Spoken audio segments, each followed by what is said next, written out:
Selamat sore semua. Kita kembali di pertemuan struktur data. Kali ini kita akan membahas tentang salah satu teknik pemrograman pada Python, yaitu linked list. Mari kita lihat. Ya, linked list atau senara berantai ya. Senarai berantai.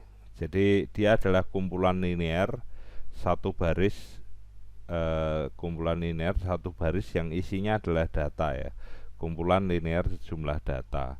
Terus kemudian elemen-elemen yang tersimpan di dalam linked list atau senarai berantai ini tersimpan di dalam blok memori yang terpisah-pisah ya. Hampir mirip-mirip dengan array gitu. Terus kemudian penambahan, pengurangan ataupun penggantian node dapat dilakukan dengan mengubah elemen rujukan atas tiap-tiap node yang terkait. Jadi lebih mirip-mirip dengan array, tetapi dia lebih dinamis. Karena apa? Bisa dilakukan penambahan, pengurangan dan penggantian node secara dinamis atau bisa dilakukan sesuai dengan kebutuhan.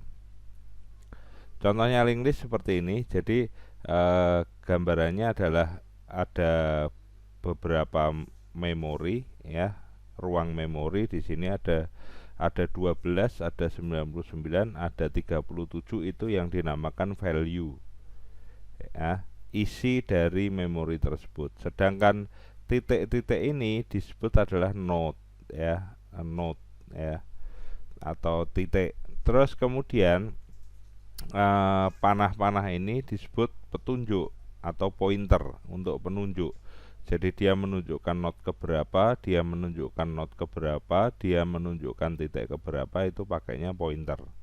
Nah, node paling awal atau titik paling awal ini yang biasa disebut linked list ya. Yang biasa disebut linked list adalah ini yang mewakili list-list yang lainnya. Nah, node awal ini juga biasa disebut sebagai header ya, header. Sedangkan node terakhir ini disebut tail ya, tail atau ekor ya. Jadi ini header, ini tail ya. Terus kemudian yang terakhir list terakhir pastilah null atau kosong, seperti itu. Jadi pada dasarnya linked list adalah rangkaian nilai yang terhubung dengan pointer. Jadi nilai-nilai ini terhubung satu dengan yang lainnya. Jadi gambarannya seperti daftar belanja ya. Hari ini belanja apa dicatat, terus kemudian bisa dihapus apabila sudah dibeli. Terus jika besok mau berbelanja hal yang sama, maka bisa ditambah daftar belanjaannya yang baru. Tetapi daftar belanjaan lama tetap ada yang dibutuhkan. Yang sudah tidak dibutuhkan bisa dihapus dan diganti dengan daftar belanjaan yang baru, sehingga memori yang dipakai untuk daftar belanjaan lama yang sudah dihapus itu akan dipakai untuk daftar belanja yang baru, seperti itu. Jadi tidak mengosongkan memori, tapi memori yang kosong diisi dengan daftar belanja yang baru. Terus mengapa kita harus pakai linked list? Jadi linked list itu sering dibandingkan dengan array ya. Cuma bedanya adalah array itu ukurannya tetap ya, statik gitu. Terus kemudian sedangkan linked list itu bisa secara dinamis ditambah, diedit ya, ataupun dihapus. Itu linked list. Terus keuntungan dan kerugian dari linked list sendiri adalah menghemat memori, jelas ya, karena memori yang kosong akan diisi dengan data yang baru. Kalau array itu kan nilainya harus statis. Jadi mengisi nilai ya harus statis di awal. Terus kemudian kalaupun dihapus, dia membuang memori, ada memori yang kosong gitu. Terus kemudian array sendiri kan harus dimulai dari array 0, array 1, array 2, array 3. Tetapi kalau seumpama array 2 kosong, ya kosong, yang ada datanya ya array ketiga gitu. Tetapi kalau dalam linked list itu yang kosong akan diisi dengan data yang baru selama itu dimasukkan data yang baru. Terus kemudian nodenya, titiknya itu tidak melulu dimulai dari list pertama ya. Jadi bisa tinggal di mana saja secara fleksibel. Tapi kalau dalam array kan harus dimulai dengan array ke 0. Cuma dia di situ juga ada kerugian. Jadi ketika mencari nilai itu linked list harus memulai dari head dulu. Jadi dia harus memeriksa per elemen dari head sampai tail atau yang terakhir. Nah, jika linked listnya itu panjang, maka ya waktunya juga semakin panjang. Artinya membutuhkan waktu yang lebih banyak. Terus kemudian untuk pencarian data yang cukup banyak itu disarankan untuk ke array saja. Tetapi kalau data yang sedikit dengan data yang berhubungan itu lebih baik dengan linked list. Nah, gambarnya seperti ini. Jadi membuat kelas